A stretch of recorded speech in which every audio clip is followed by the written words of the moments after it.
Muraho neza, ikigo tatu gikora itangazamakuru ndetse n'ubucuruzi. Kibinyujije mu kigo cyawe gishinzwe ubucuruzi Third Country, tubafitiye serivisi nziza zijanye no kubakorera tax muri iki gihe cyo kwishura imisoro bivanye naho uherereye hose mu gihugu ca Amerika. Dutanga serivisi zizewe zikoze kinyamwuga zo guharuza imisoro kuri za form za W2, 1099 ndetse n'izindi form. Dusubiza ibibazo byose bijanye n'imisoro mu buryo busobanutse kandi bw'ubuhanga. Duha abaturage bamwebwe amakuru asobanutse ajanye na systeme y'imisoro ya Amerika. Dufasha abantu mu kubakemurira ibibazo bagiye bahura nabyo mu misoro yabo y'ubushize. Turi inzobere mu by'imisoro kandi twemejwe n'ikigo ca RS gishinzwe imisoro kugira ngo tubagezeho serivisi nziza.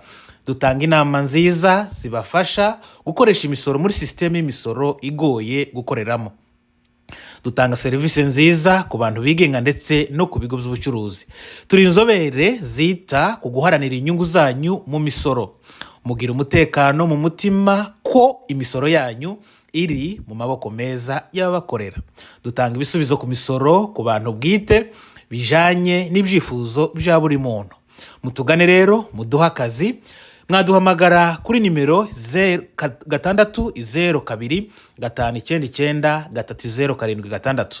Mwaduhamagara kuri nimero 602-599-307.